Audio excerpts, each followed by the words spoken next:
Hey Wargamers, it's Flesh here, and we are going with Skeleton Horse Archers and Skeleton Horsemen.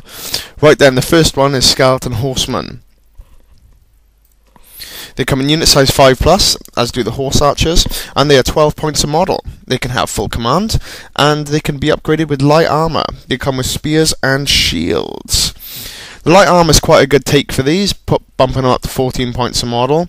What's nice about that then is obviously you get the 6 up and 5 up and 4 up then for being mounted with spear, shield and mounted, and the light armor, making them probably the highest armor save you can get for a skeleton in your army, which is not a bad deal, considering Tomb Kings for some god asinine reason only actually come with light armor.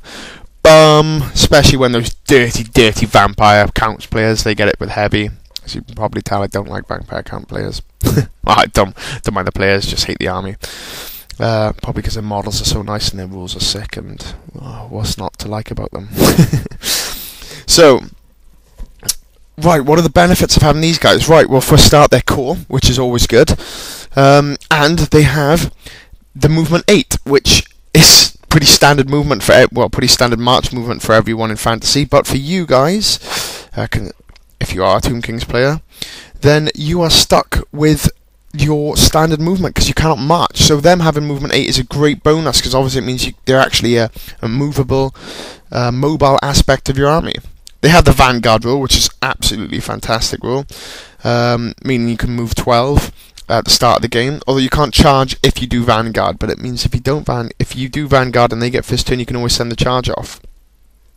I do like these guys, especially because for about 250 points with the light armor and the full command, you can get 15, well it's 240 points, you can get 15 of these guys, giving you +2 rank bonus and a standard denying rank. So if you have slam someone on the side, you're going to have, you know, what is it, like 10, 11 for your champion, 11 strength 4 hits with another 10 strength 3 hits, so it's not bad, and you'll score static 3 on top of that, and you'll have the flank as well, and you'll have the charge, and obviously you'll negate their rank bonus as well, so really good for getting rid of steadfast. There are some downsides to them, namely their points cost. I mean, 240 points is not great when you consider you can have, like, what is it, like 3 chariots for 220, I think it is. So, you know, 4 chariots for 220. So for 20 points less, you can score like 46 impact hits. So, they're really difficult to fit them in, to be honest. But what the real gems that do stand out are Skeleton Horse Archers. Now, there's a few reasons why I like these. Is because these are 14 points a model, so they're the same points as a horseman if they take the light armor. They have no upgrades.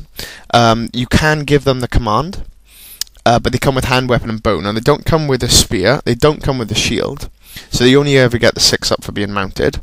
So just kind of imagine them like skeleton archers, except they're more than double points, but except you get that 6 up save. But the best rule about them is they have the fast cavalry rule, which is great because it means you can reform as many times as you want to, like literally just spinning on the spot with a unit. And the fast cavalry rule comes with the actual ability to vanguard, so they actually have the vanguard rule as well, which a lot of people don't realise. And they have the scout rule on top, which is amazing. You can actually scout these guys into the enemy deployment zone.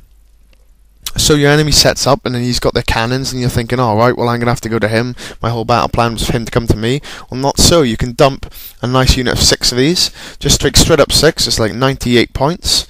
And you can pop them down in your deployment zone. You can also vanguard as well if you don't want to go that close to your opponent.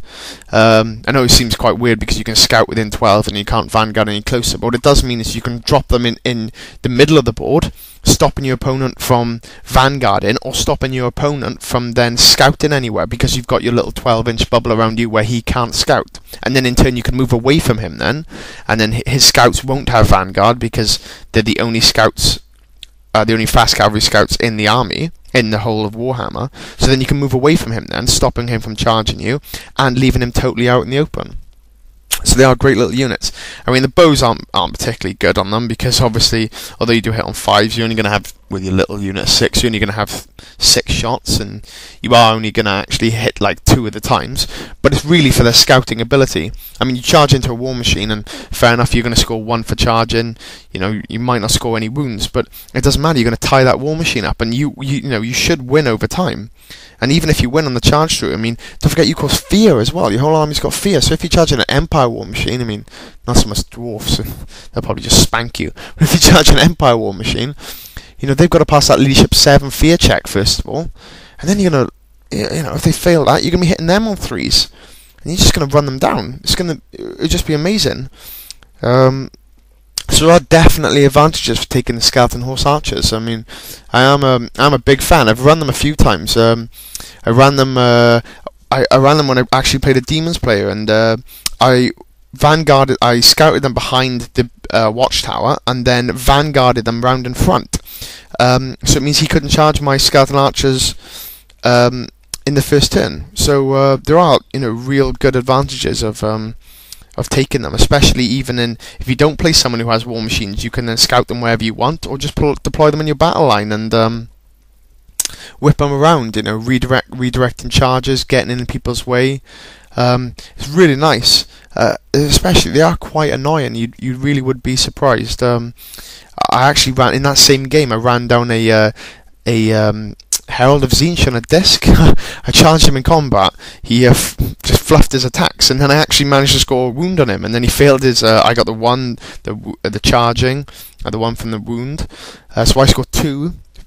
He, you know, just messed up his break test, and puff, he was destroyed. And just obviously, if you never take units like this, you never put yourselves in that opportunity where you can get them. And it's nice because as it's running around your opponent's back lines, it really makes him think. And you've also got the march blocking, which is not such a big element in 8th edition, but it still is that leadership check, you know.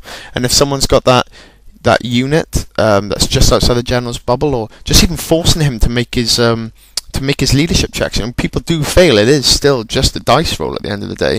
You know, something saying your pass. And if you run them behind your opponent's lines and force him to turn around and fight them, or dedicate any shooting, or dedicate any magic towards them, you know, if he goes around and slings a D6 magical missile at them, or any form of shooting, you know, that's just, you're like, yeah, whatever, crack on, because you're not going to panic the unit, and unless they wipe him out, you know, say he kills 3, well, you're still going to have 3 guys left alive. They're not going to panic and run away. They're not going to crumble because it's a range damage. So there are definite benefits to having them. I would say, however, that unless you use them correctly, unless you really do get the points out of them, you know, it is just, you know, say you call it like 90 points. It is going to be, you know, just 90 or 100 points wasted if you don't get your points, if you don't get your usefulness out of them. You know, because that is 5 ranks of skeleton warriors. So, you know, that's 25 skeleton warriors. So you could use those in a lot better scenarios. But it's just for those odd games where I definitely do enjoy using them. I'm mixing them in and out of my list at the moment. The problem is that with Tomb Kings, you know, he's like any army, it's difficult to, you know, everyone's trying to scrape points here and there. But with Tomb Kings, it's especially valuable because your characters, you end up spending so much points on your characters, and all your stuff is so expensive. So 100 points is you know, nothing to be thrown away. But I do definitely miss them when I don't play with them. So yeah, next we're going to do skeleton chariots, and we'll have a look at the only ranked unit of chariots in the whole of Warhammer. Coming up next.